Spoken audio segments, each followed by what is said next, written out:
Olá pessoal, eu sou o Leandro Manso, professor da Universidade Federal de Juiz de Fora. Esse vídeo faz parte do material da disciplina Software Embarcado para os cursos de Engenharia Elétrica. Na aula de hoje iremos estudar um objeto do kernel chamado filas de mensagens. Esses objetos servem para, além de sincronizar a execução de tarefas, realizar a troca de informações entre as mesmas. A sincronização entre as tasks auxilia na cooperação entre as mesmas para a construção do nosso sistema de tempo real de maneira eficiente. Porém, apenas sincronizar atividades pode não ser suficiente. Vai haver situações em que será necessário realizar uma troca de informações. E para facilitar essa troca de informações, existe um objeto do kernel chamado fila de mensagem, ou message queue. Uma fila de mensagem é um objeto do kernel do tipo buffer, através da qual tasks ou rotinas de tratamento de interrupção podem enviar e receber mensagem. Ela funciona como um pipeline, mantém temporariamente a mensagem armazenada até que o destinatário esteja pronto para recebê-la. Essa bufferização temporária, então, desacopla as tasks remetente, né, a task que envia essa mensagem, da task destinatário, né, a task que recebe essa mensagem. No sentido de que essa mensagem não precisa ser enviada e recebida simultaneamente. Então, uma determinada task está executando e coloca uma mensagem na fila. Quando a task destinatário for escalonada para executar, ela pode ir na fila e acessar essa mensagem. Temos aqui um diagrama que representa a fila de mensagem. Tá? Temos a fila propriamente dita. Essa fila ela tem dois parâmetros importantes. Um desses parâmetros é o comprimento da fila. O comprimento da fila ele representa o número de mensagens que essa fila pode armazenar.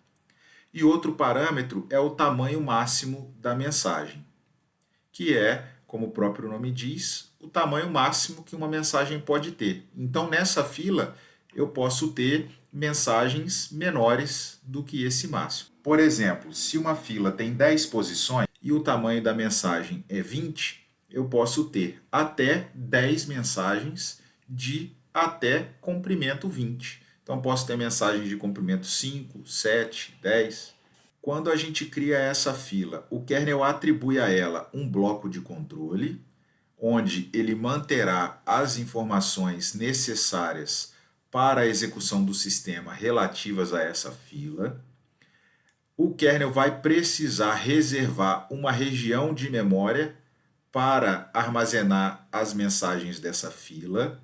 Quanto à alocação de memória para as filas, existem duas estratégias, System Pools ou Private Buffers, nós veremos mais à frente o que cada uma quer dizer. Tá?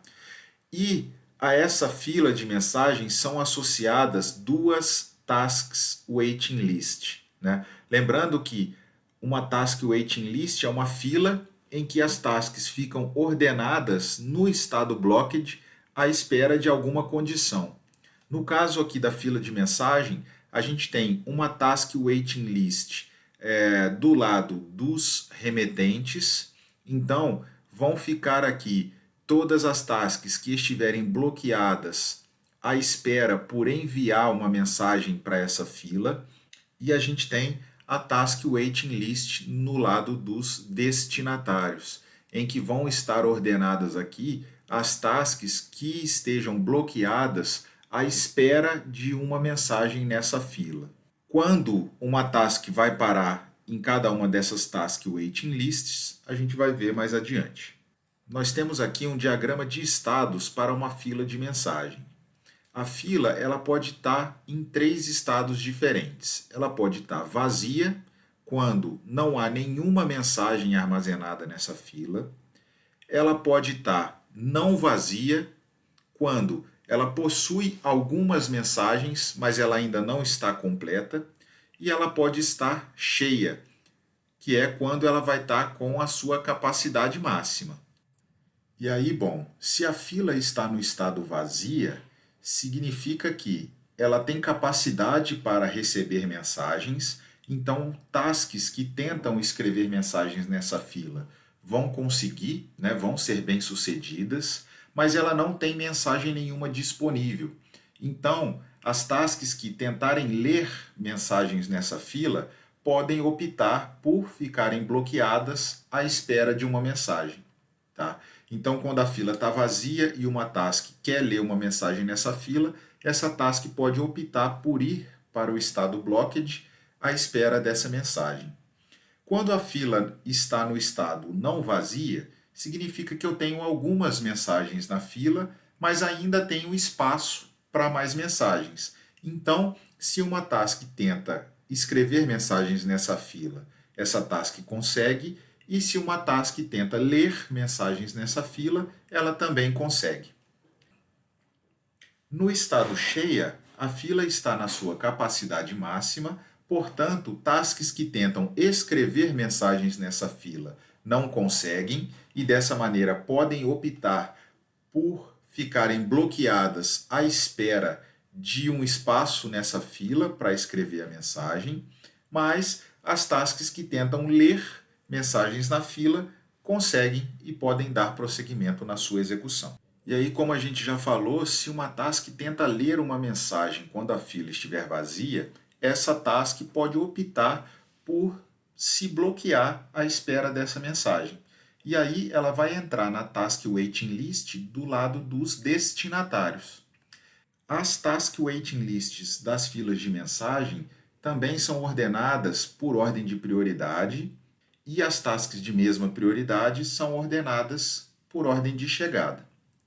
E aí, nesse caso, se uma mensagem chegar na fila, ela será entregue para a primeira task da Task Waiting List. E essa task sai do estado blocked. E aí ela vai para o estado ready ou para o estado running, dependendo da sua prioridade. E quando uma task tenta colocar uma mensagem numa fila que já está cheia, ela também pode optar por ficar bloqueada à espera de uma posição nessa fila para poder escrever a sua mensagem. E aí, se ela faz essa opção, ela entra na Task Waiting List do lado dos remetentes. E caso ela não opte por se bloquear, ela recebe um erro avisando que a fila está cheia e ela prossegue a sua execução sem escrever aquela mensagem. Então percebam que, diferentemente dos semáforos, as filas de mensagem têm Tasks Waiting Lists separadas. Por quê? Algumas tasks vão estar esperando para poder escrever na fila e outras tasks vão estar esperando por poder ler na fila. As mensagens que as filas de mensagens podem comportar são dos mais diversos tipos. Podem ser variáveis flutuantes, inteiras, né? Podem representar grandezas físicas, podem ser imagem, podem ser mensagens de texto, podem ser de qualquer tipo. E aí, visto essa vasta gama de tipos de mensagem, vale a pena a gente ficar ligado numa coisa, que é o seguinte: a gente tem aqui a nossa task remetente. A mensagem que ela vai enviar, né, as informações que ela quer transmitir, já está na região de memória dessa task. Quando ela envia a mensagem para a fila, essa mensagem ela é copiada para a região de memória da fila. Por sua vez, quando a task destinatário acessar essa mensagem da fila, essa mensagem vai ser copiada para a área de memória da task destinatária. Se o tamanho dessa mensagem for bastante elevado, vocês concordam comigo que eu vou estar gastando muita memória, porque eu vou ter 1, 2, 3 cópias dessa mesma mensagem. Tá? Isso não será eficiente, principalmente para sistemas com requisitos de memória reduzidos. Então, uma possível estratégia é utilizar a fila para transferir ponteiros que apontem para as regiões de memória onde essas mensagens vão estar armazenadas. E dessa forma, eu vou precisar de apenas uma cópia dessa mensagem, porque qualquer outra task que tiver acesso àquele endereço, né, àquele ponteiro, vai poder acessar essa mensagem em qualquer parte da memória. Anteriormente eu falei que existem duas estratégias diferentes quanto a alocação de memória para essas filas, né? São elas as System Pools ou os Private Buffers, tá? Vamos entender primeiro o Private Buffer, que fica mais fácil. Nessa estratégia, cada fila tem a sua região reservada na memória. Então, se eu crio uma fila que precisa de 100 posições de memória, o sistema operacional vai reservar essas 100 posições de memória. Quando eu criar uma outra que precisa de 200, ele vai reservar mais 200. Então, eu vou ter lá todas as 300 posições que eu preciso para armazenar as filas na sua capacidade máxima, tá? Então, eu tenho garantia que eu tenho memória suficiente. Na estratégia System Pools, o sistema operacional reserva uma única região de memória para armazenar as mensagens de todas as filas. E essa região de memória normalmente não é suficiente para armazenar todas as filas na sua capacidade máxima. Essa estratégia, ela parte do pressuposto que a gente nunca vai ter todas as nossas filas cheias simultaneamente. Então, são duas formas diferentes de tratar essa alocação de memória. Agora, falando um pouco das vantagens e desvantagens de cada uma dessas estratégias, né? Começando pelas System Pools, elas são vantajosas em casos em que se tenha certeza que as filas não vão ser preenchidas ao mesmo tempo. Então, se em algum sistema que eu projetar eu puder ter essa certeza, por que eu vou reservar a memória a mais à toa? E aí, bom, como vocês já devem ter percebido, essa estratégia economiza memória, né? Porém, ela tem uma grande desvantagem, que se eu tenho uma fila em que o tamanho das mensagens é muito maior do que o das outras filas, né? Essa mensagem muito grande, ela pode ocupar toda ou grande parte da região de memória reservada para todas as filas e não vai deixar espaço suficiente para outras mensagens, tá? E aí, bom, nas situações em que isso ocorre, alguns sintomas é que as filas vão começar a dar erro, né? Uma fila que não está cheia vai sinalizar erro na escrita de mensagem, né? Ou mensagens vão ser perdidas na fila porque uma fila cheia vai aceitar sobrescrever as mensagens. Então, quando o sistema operacional usa a estratégia System Pools, a gente, né, projetista da aplicação, tem que ficar ligado aí nessas questões. Os Private Buffers, por sua vez, têm a desvantagem de precisar de toda a memória para armazenar as filas na sua capacidade máxima de mensagens simultaneamente. Então, eu vou gastar bastante memória. Porém, essa estratégia garante que nenhuma das minhas mensagens vai ser sobrescrita. Portanto, ela apresenta maior confiabilidade. As APIs dos sistemas operacionais fornecem uma série de operações que a gente pode realizar com filas de mensagens. Dentre elas, criar ou deletar uma fila. Quando as filas são criadas, elas são tratadas como objetos globais, né? Assim como os semáforos. Então, quando a gente cria uma fila, qualquer task da nossa aplicação é capaz de escrever ou ler mensagens nessa fila. Na criação da fila, o projetista deve setar alguns parâmetros, como o tamanho da fila e o tamanho máximo da mensagem, né? Esse conjunto de parâmetros ele vai variar de sistema operacional para sistema operacional. Então, quando a gente for trabalhar com algum sistema operacional, a gente precisa pegar o manual dele lá, estudar as APIs e ver como utilizar as funções. E quando uma fila é deletada, as tasks que estão nas suas Task Waiting Lists são automaticamente desbloqueadas. Então, elas são liberadas do estado blocked. Outra operação que a gente pode realizar é enviar mensagens para uma fila. Na maneira tradicional, as mensagens são colocadas sempre no final da fila, tá? E aí vale a pena a gente ressaltar um ponto aqui, né? As tasks que têm acesso às mensagens na fila, elas só têm acesso à primeira mensagem da fila. Então, a task que vai ler mensagem numa fila, ela só acessa a primeira mensagem. E a task que vai colocar a mensagem na fila, ela só consegue colocar a mensagem aqui no final, tá? A fila, ela mantém as mensagens ordenadas por ordem de chegada. Em alguns sistemas operacionais, a gente possui o envio de mensagens urgente. E aí o que acontece? Em vez da task colocar a mensagem no final da fila, ela vai colocar a mensagem na primeira posição da fila. Tá? No FreeRTOS, a gente tem as duas maneiras. A gente tem uma função QSendToBack para enviar mensagens no final da fila. E tem o QSendToFront, que é para mandar mensagens para a primeira posição da fila. Porém, alguns sistemas operacionais possuem apenas a opção do envio tradicional, em que as mensagens são colocadas sempre no final da fila. Bom, até agora a gente sempre considerou tasks enviando e recebendo mensagens dessa fila, tá? Mas as rotinas de tratamento de interrupção também podem enviar mensagens para a fila, tá? E aí a gente viu que quando uma task tenta enviar mensagem para uma fila que já está cheia, ela pode optar por se bloquear ou não. Agora, as rotinas de tratamento de interrupção não. Não faz sentido nenhum uma rotina de tratamento de interrupção ser bloqueada. Lembrem-se que o kernel ele é responsável por escalonar as tasks da nossa aplicação e do nosso sistema.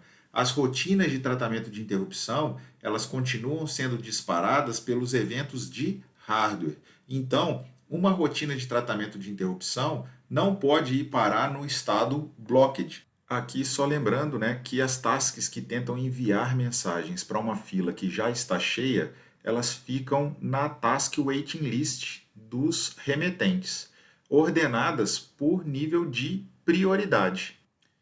Então não importa quantas tasks já estejam na task waiting list, que quando uma task de alta prioridade tentar enviar a mensagem para uma fila cheia, ela vai entrar na frente da fila, porque a prioridade dela é maior.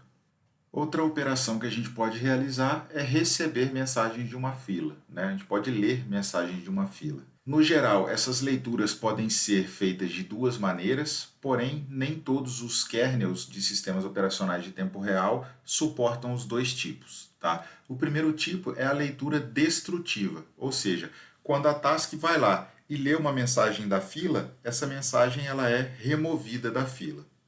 E o outro tipo é a leitura não destrutiva, em que a mensagem continua na fila mesmo após a leitura realizada por uma task.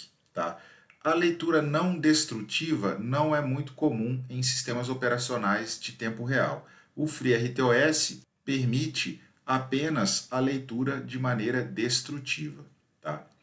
E, novamente, as tasks que tentam ler mensagens de uma fila vazia podem proceder de três maneiras. Né? Podem não bloquear e continuar, podem bloquear com timeout e bloquear para sempre até aquela mensagem aparecer na fila. Aqui estão listados alguns tipos mais comuns de aplicações envolvendo filas de mensagem. Vamos ver um exemplo de cada um desses tipos. O primeiro deles é o que a gente chama de comunicação unidirecional não intertravada, ou também de comunicação fracamente acoplada. Nesse tipo de aplicação, a gente tem uma task source e uma task sync, né? Uma task remetente, que vai enviar mensagens, e uma task destinatário, que vai receber mensagens. Entre elas, desacoplando aqui, a gente tem uma fila de mensagens. Nesse tipo de aplicação, no geral, T-Sync tem prioridade maior, né? Então ela vai executar primeiro. E quando ela tentar ler uma mensagem nessa fila, se essa fila estiver vazia, ela vai se bloquear, deixando a task remetente executar. Quando essa task aqui executa, ela vai poder colocar mensagens nessa fila, liberando assim a task destinatário do estado blocked para poder acessar essas mensagens. Destacando aqui as funções para escrever mensagens na fila por parte da task remetente e de receber mensagens na fila por parte da task destinatário. Estou usando aqui a sintaxe do FreeRTOS, né? Então, para enviar mensagens para essa fila, a gente pode usar o QSendToBack, e para isso a gente precisa passar três parâmetros para essa função. O primeiro é para qual fila eu quero enviar, o segundo, qual é a mensagem, e o terceiro, a minha opção de bloqueio. Passando zero aqui, eu estou optando por não bloquear, mesmo que a fila esteja cheia. No destinatário aqui, a gente precisa usar a função QReceive, e também a gente precisa passar três argumentos para essa função. qual é a fila que a gente quer receber mensagem, qual é o endereço de memória que a gente quer salvar essa mensagem quando ela for retirada da fila e a opção de bloqueio, né? O quanto de ticks do sistema operacional eu quero esperar. E aí, bom, a gente analisou para o caso em que a task destinatário possuía maior prioridade. Então, qualquer mensagem que aparecer na fila, ela vai lá e rapidamente lê, né? Mas, se for o caso de a task remetente possuir prioridade maior, ela vai preencher toda a fila de mensagens. E em algum momento, com a fila cheia, ela vai se bloquear. E só então a task destinatário vai poder retirar mensagens dessa fila. Tá? Esse tipo de comunicação ele é muito utilizado na comunicação entre uma rotina de tratamento de interrupção e uma task. Né? A rotina de tratamento de interrupção no lado do remetente e a task do lado dos destinatários. Tá? Lembrando que a rotina de tratamento de interrupção não pode optar por se bloquear. Né? Então, se a fila já estiver cheia, a mensagem que ela queria colocar lá vai ser perdida. Agora vamos ver um exemplo de comunicação unidirecional intertravada. Em algumas aplicações, a task que envia a mensagem, ela pode necessitar de uma confirmação do recebimento. A gente chama isso de handshake. Então, por exemplo, a task remetente envia uma mensagem para a task destinatário e de alguma maneira essa task destinatário ela tem que sinalizar para a task remetente que recebeu essa mensagem. Nessa solução aqui que a gente está propondo, a gente tem uma fila de mensagens de tamanho 1, ou seja, ela vai suportar apenas uma mensagem, e um semáforo binário para sinalizar aqui o handshake. Então, qual vai ser o comportamento? A task remetente, ela escreve uma mensagem na fila e se bloqueia à espera desse semáforo. A task destinatária, por sua vez, quando acessar a mensagem na fila, ela libera o semáforo sinalizando esse recebimento. E para isso dar certo, o semáforo tem que ser inicializado com o valor 0, né? Ou seja, indisponível. Então aqui a gente tem também o código para essa aplicação. Então a task remetente, ela envia mensagem na fila, né, com queue send to back, como a gente já viu anteriormente, e dá um take no semáforo. E ela só passa daqui quando ela conseguir adquirir esse semáforo. E isso vai estar sinalizando que a task destinatário já acessou a mensagem que ela enviou. A task destinatário, por sua vez, ela se bloqueia à espera de mensagem na fila. Quando ela consegue ler, ela libera o semáforo para sinalizar esse recebimento. Agora, um exemplo de comunicação bidirecional, também chamada de bidirecional intertravada, né? E situações como essa são comuns, em que a gente tem que trocar informações nos dois sentidos. Tá? Esse tipo de comunicação é também chamada de full duplex ou fortemente acoplada. Tá? E aí, nesse tipo de aplicação aqui, né, além de sinalizar para a task remetente se a task destinatário recebeu a mensagem, ela pode ter aqui um protocolo de comunicação para falar, ó, eu recebi, mas recebi errado, manda outra vez, né? Então a gente tem essa troca de informações nos dois sentidos. E por fim, a comunicação do tipo broadcast, tá? A comunicação do tipo broadcast, ela só é possível se a fila de mensagens permitir leitura de forma não destrutiva, porque nessa aplicação várias tasks precisam acessar a mesma mensagem da fila. Então a task 1 precisa ler uma mensagem, a task 2 a mesma e a task 3 a mesma mensagem. Tá? Então comunicações do tipo broadcast só são possíveis dessa forma em sistemas operacionais que permitam leitura não destrutiva de mensagens na fila. Tá? E com isso, pessoal, a gente termina o assunto da aula de hoje. Até mais.